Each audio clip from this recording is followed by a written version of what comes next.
You folks are ready for a whole episode on hockey, right? Well, we got BC hockey blogger on our show today to talk about the 13-3 Eagles, Cutter Gauthier, and some drama with the Flyers, and a whole lot more. You are Locked On Boston College, your daily podcast on the Boston College Eagles, part of the Locked On Podcast Network, your team every day.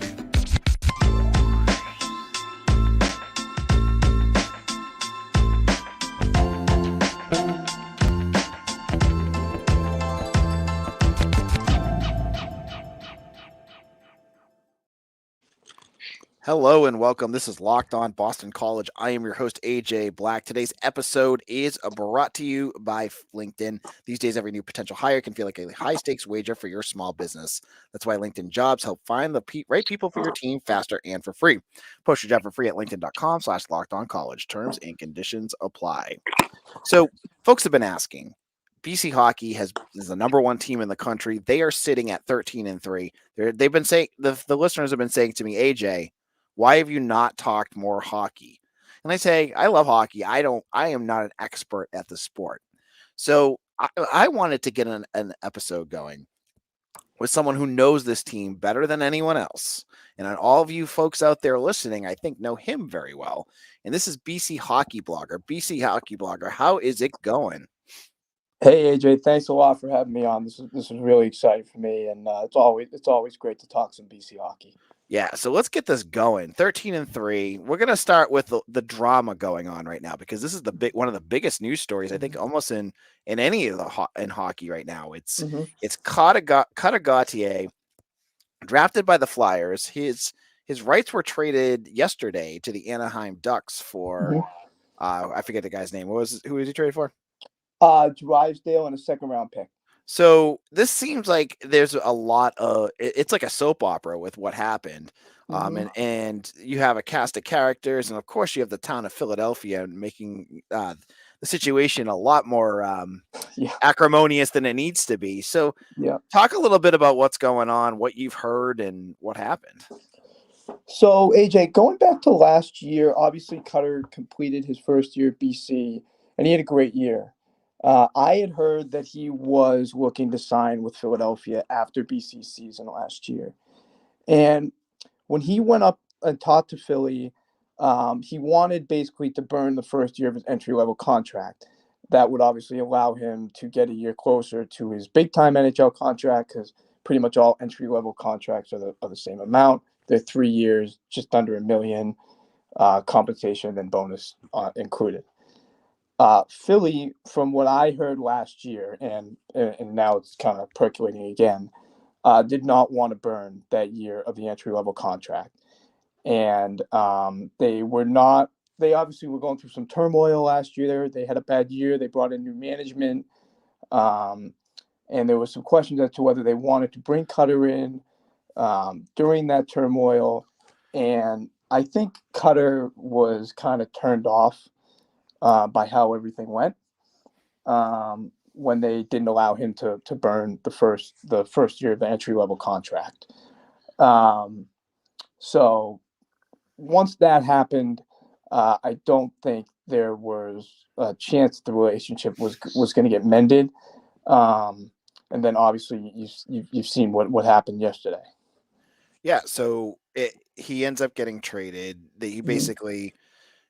It sounds like he had the ability to kind of push him to say, like, I'm not going to report. Is it basically like he's not going to report? And this has happened before. I mean, if you remember, Kevin Hayes did this with Chicago. It's a little bit different than the Kevin Hayes scenario because Kevin Hayes played 4 years at BC and he waited until his rights expired with the Blackhawks and then signed with another team. This is a little different, obviously, because Cutter his rights are still owned by Philadelphia for 3 more years. And, Cutter if he's not ready for the NHL now, he's really close. So he wasn't going to stay at BC for another year. It really wouldn't make much sense because, how much more room does he have to grow in college? We just saw what he did at the World Juniors. We saw what he did at the World Championships in May. And as I think Keith Jones from Philadelphia said last night, Cutter's stock was really never going to be higher than it is right now, especially coming off World Juniors. So I am pretty impressed that Philly and other NHL teams were able to keep this under wraps, especially with the quality of reporting there is out there in the NHL world. Because if it had gotten out, then obviously his value would tank, and it would have been tougher for them to make a trade because teams would know that he was not going to sign there. So yeah, that's how I see it in that bucket. And do you feel like this trade was good value? I mean, he was the fourth pick of the draft? I mean, yeah, I from a Philly perspective, I mean, I think it was really surprising. Number one, obviously they got a right shot defenseman who is young, he's really good, has high upside. But man, if you look at the Ducks, they now have Cutter, Trevor Zegras, who played at BU, McTavish, and Leo Carlson, who just went high in the last draft. Those guys all play center. They're all really good. So now there's really the question of how Cutter fits in the Anaheim system. Because Cutter is obviously not a fourth. He's not a fourth line center. He's probably not a third line center. So, there's rumors that Anaheim might be looking to trade Zegras at the trade deadline. So we'll see what happens there. I wrote about this a couple weeks ago, and it's something that's kind of been in the back of my mind. Would he ever make the transition to become a wing at the NHL level? Obviously, that hasn't happened at BC. They play him at center every game, and he's obviously a great center. But you have to wonder, with his size, his speed, his shot, would he be a bit of a better fit on the wing? Sometimes I've wondered if BC would, he's on a line with Gauthier and Yelvik. I'd wonder if BC would put him at left wing and put Gauthier at center. Gausseur's a really good center. I believe he's BC's highest faceoff percentage so far this year. Obviously, he doesn't take as many draws. So that's something I'm looking at. I obviously don't think they're going to move him to wing anytime soon. So it would have to be something that he does up in the pros. And obviously, I don't know how that will go. And Gauthier is not the only BC player catching shrapnel from this too. It seems like Kevin Hayes is getting his name dragged through the mud. And reading into it, it looks like Hayes has almost like a mentorship relationship with Gauthier, and he left Philly and on bad terms as well. So Philly fans are just lobbing hand grenades at everyone, and he seems to be one that's getting some of the shrapnel as well. Yeah, I gotta say, some of the stuff that I've seen with what was said to Kevin Hayes, man, I just think is awful. About his brother and stuff. I saw that. They certainly don't forgive and forget in the city of brotherly love, and that's pretty bad. That's some of the things that were said to him, and it should be said that today, he had a press conference in St. Louis, and they asked him about it, and he completely denied the rumors. Said there's no truth to him telling Cutter to get out of there. So it really just seems like it was something that was made up in Philadelphia. And yeah, I mean, telling him about his brother and all, it's disgusting. It's pathetic and just shouldn't be happening. All right. Well, enough of the drama. In a moment, BC Hockey Blogger and myself, we're going to get into the season. I want to go over how things went that first half, what he saw, what impressed him, what worries he has. We'll get into all of that in just a moment. At the start of the new year, every small business owner is asking themselves the same question. What's the one move I can make that'll make my business to the next level in 2024? LinkedIn Jobs knows that your success all depends on the team you surround yourself with. That's why LinkedIn Jobs has created the tools to help you find the right professionals for your team faster and for free. Looking for administrative help? You need certain skills?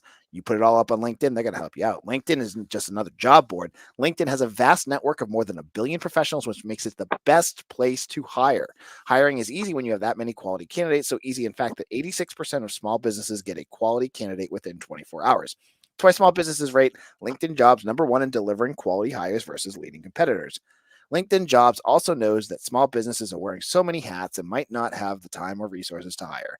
Thankfully, with LinkedIn, the process is intuitive, quick, and easy. Post your job for free at linkedin.com/lockedoncollege. That's linkedin.com/lockedoncollege to post your job for free. Terms and conditions apply. Locked on BC, AJ Black, and we are talking here with BC hockey blogger about the 13-3 number one Boston College men's hockey team. And it was as good as a first half as it could be. It feels like BC has some great momentum. The fan base is, especially the students, are back in force. I'd love to hear from you. What are some of the big takeaways that you took from BC hockey in those first month or so of play? So the first thing that I think you have to start with, and it might be too obvious, but you have to start there is the play of their rookie line, right? Gabe Perrault, Will Smith, and Ryan Leonard. There was so much hype about them coming in. They've been committed. Well, two of them have been committed to BC for a long time. Gabe Perrault obviously committed last year. I think they brought a whole new level of excitement to BC hockey. They've lived up to the expectations. I remember I talked to Greg Brown before the season, and he expressed some apprehension about how quickly they would adjust to the college game. And I got to tell you, outside of maybe the Quinnipiac game, which was their first game, they've been spot on every game. And even the Quinnipiac game, I mean, Leonard made that sensational pass to Cutter on the winning goal. If you had told me Perrault was going to be the leading point getter on the team at the halfway point, I would have been pretty surprised. Just given that he was drafted lower than the other two, but he's been spectacular. His vision on the ice, especially in the power play, he kind of plays that bumper role, and he's incredible. His vision, the way he can move the puck. And then I think Will Smith has had some games where he's really been a force, and if they get him to be more consistent, like he was in the last two games of the World Juniors, I mean, he was spectacular in those last two games.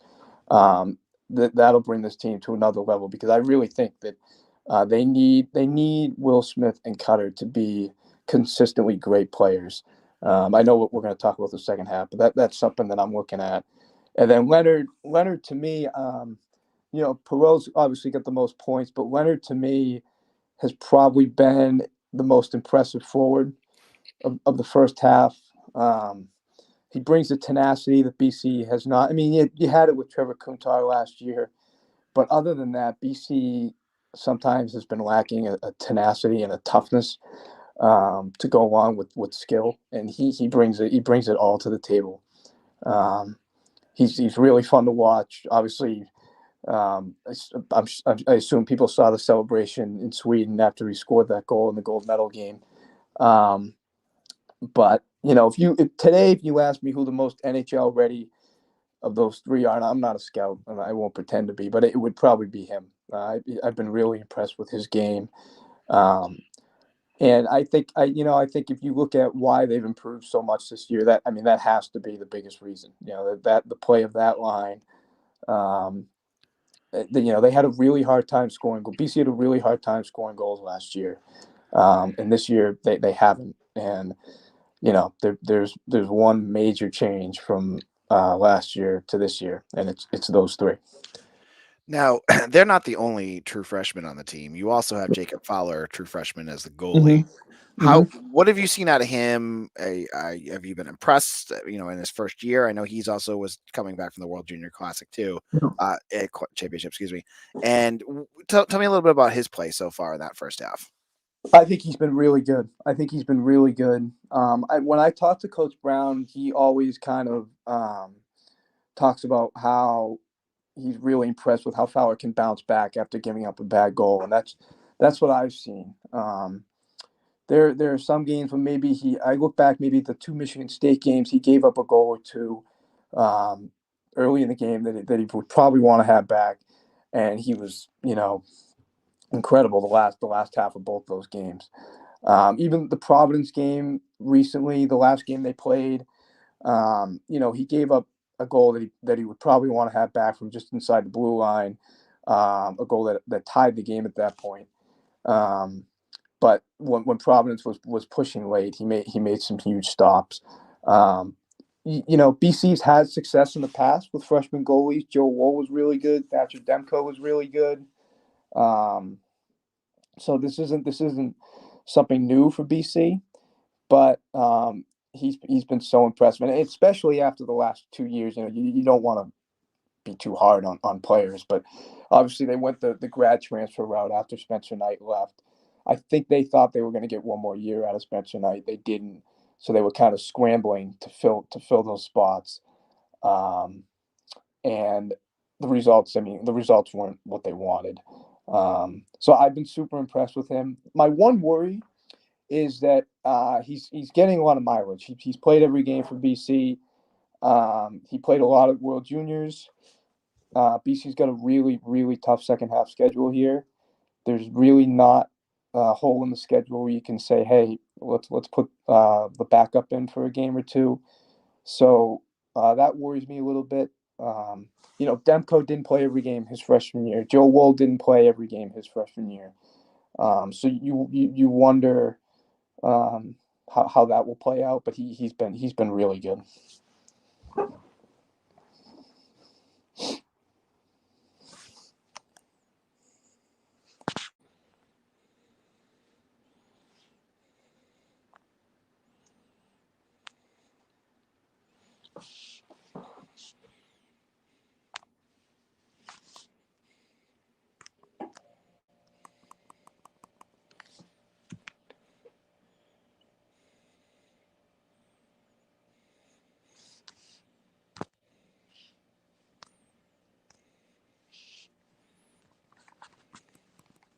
Can you hear me, AJ? Sorry.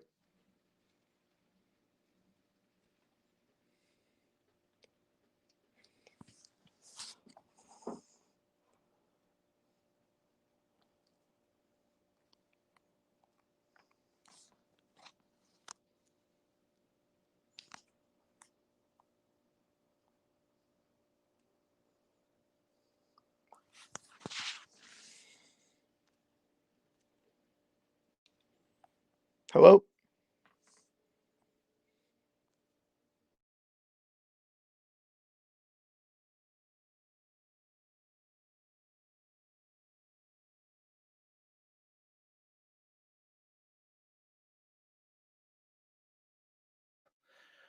Locked on BC, AJ Black. I am here with BC hockey blogger to talk about BC hockey. And we've already talked about Cutter Gauthier's challenges that he had and the trade from Philly. We looked at the first half, and now we're getting ready for Hockey East time. It's been a break for the last 3 weeks. The team is getting ready this weekend to play Providence. And I wanted to talk a little bit about this upcoming stretch. Tell me a little bit about Hockey East play and what you're expecting out of this team. So I got to be honest, this is probably the deepest I've ever seen Hockey East. I know that's probably cliche to say. I know a lot of people say it, but you look at the pairwise. Maine is top 4 in the pairwise. BU's number 1 in the pairwise. UNH has had a really tough 10 years. They're top 12 in the pairwise. Providence 9 in the pairwise. UMass slipped a little bit the last couple of weeks, but they're 14 in the pairwise. Even teams that are kind of in the bottom half of the conference, Merrimack, Vermont, Northeastern beat BC. Like these are not going to be easy games. There's no cupcakes in Hockey East this year. And BC, they're going to get everybody's best every week, so they got to be ready. I know they're all really excited about World Juniors and all that. They've had a great first half. They should be excited for that. But Providence this weekend, Providence plays really hard. They're tough. They're physical. They play a man's game. And if BC is not ready for that, then they're going to have a hard time. BC's really talented, but they're not talented to the extent where they can show up and just beat a team without bringing their best game. So we'll see. I mean, then obviously, the last weekend in January, those are the two games against the team down the street that matter more than any other game. So you got to get through Providence, you got to get through Merrimack the week after, but then you have those three games: one at BC, one at BU, and then the Beanpot. So 3 games in 9 days against the Terriers. It doesn't matter, what anybody says. I think that those games matter more than any other game. No matter what any coach or player will tell you, they mean more to the players. They mean more to the fans. Those are obviously circled, but you got to get there first.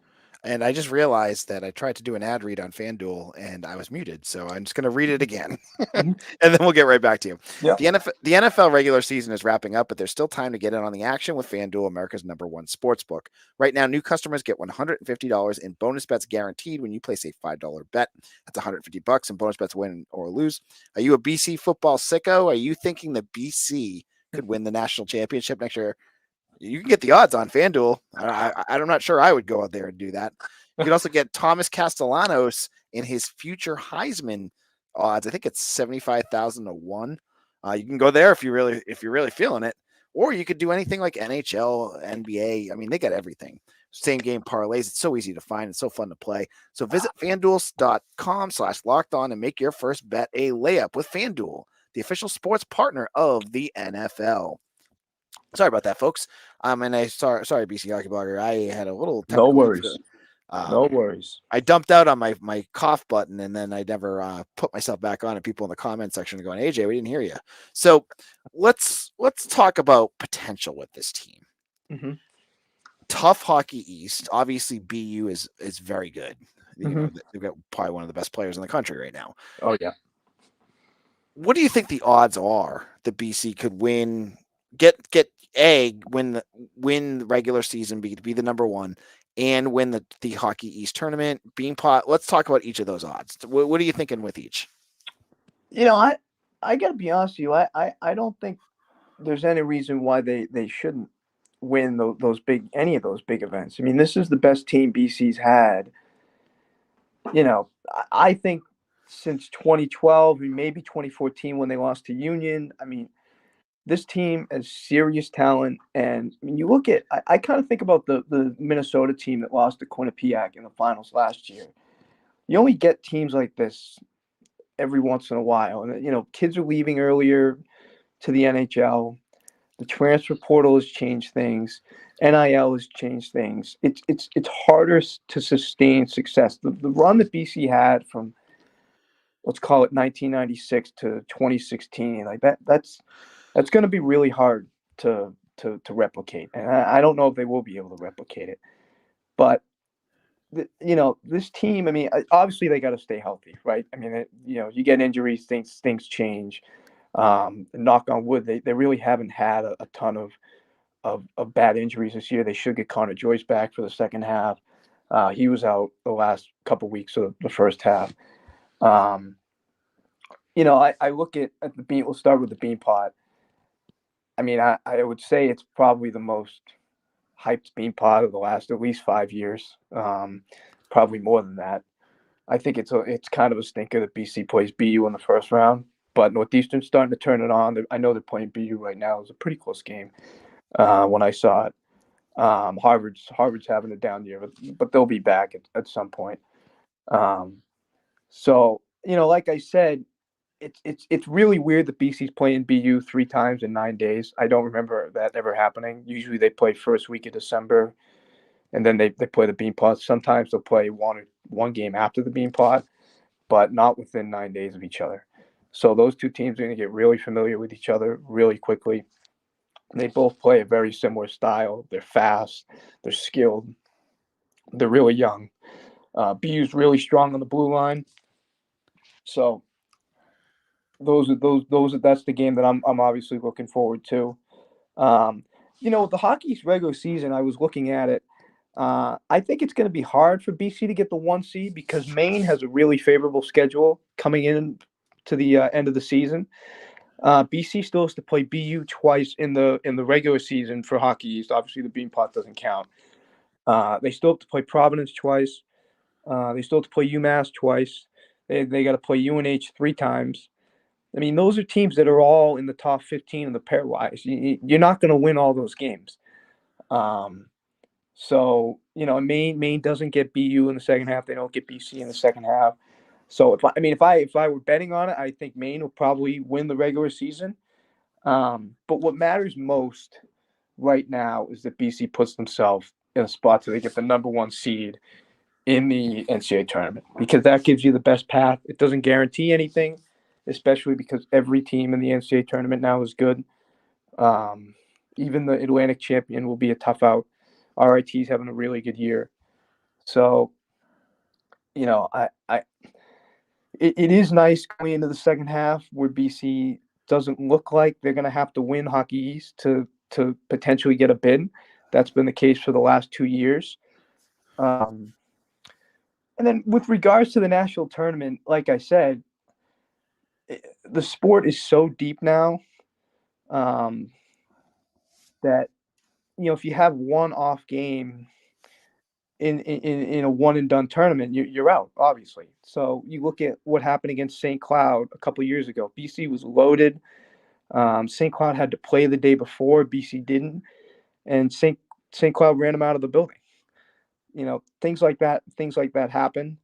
So there's no guarantee, but if I were to set my expectations right now for the rest of the season, they have to find a way to get to Minneapolis, because that's St. Paul. That's where this team should be. That's where they can get to because of the talent they have. And I think anything less than that would be viewed by them as a disappointment.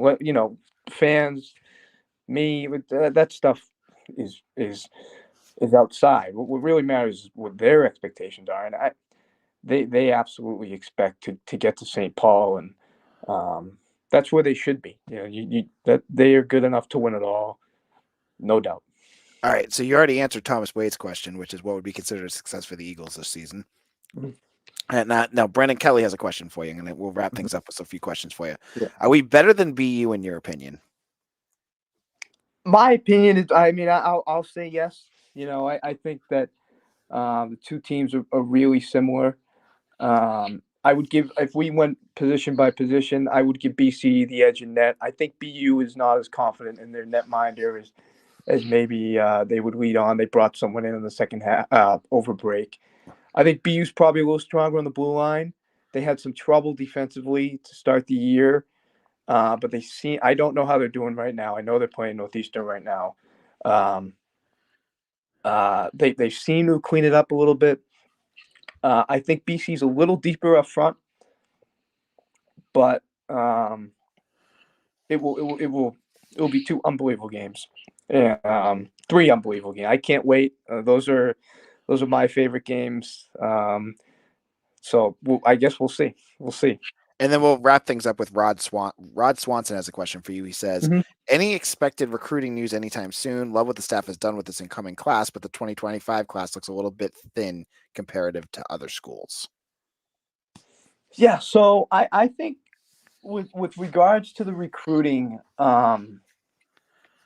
here's how I would put it. I think they have a very, very good class coming in next fall. They'll bring in James Higgins, he could be the number 1 pick in the 2025 draft. Teddy Stiga's having a really good year on Higgins' line at the NTDP. They'll bring in Michael Higgins, James Higgins' brother, on D. They'll bring in Will Skahan on D. And then they'll bring in Jake Sondrial from the USHL. He's actually the leading scorer in the USHL right now. So that's another really, really good class. Now, the issue is who's going to leave. I obviously don't know who's going to leave. I have my guesses. I think that they are not expecting a lot of people, that they being the coaches are not expecting a mass exodus. But we have seen in the past where players have left when no one was expecting it. After they lost to Quinnipiac in 2016, they had at least 3 guys leave who they did not think were going to leave. They had one guy leave in August, a month before the season started. So I will say it is easier nowadays. If they do have someone leave unexpectedly, they can go to the transfer portal. Obviously, the talent level will probably be a little bit lower, but that wasn't available to them in 2016. It's available to them now.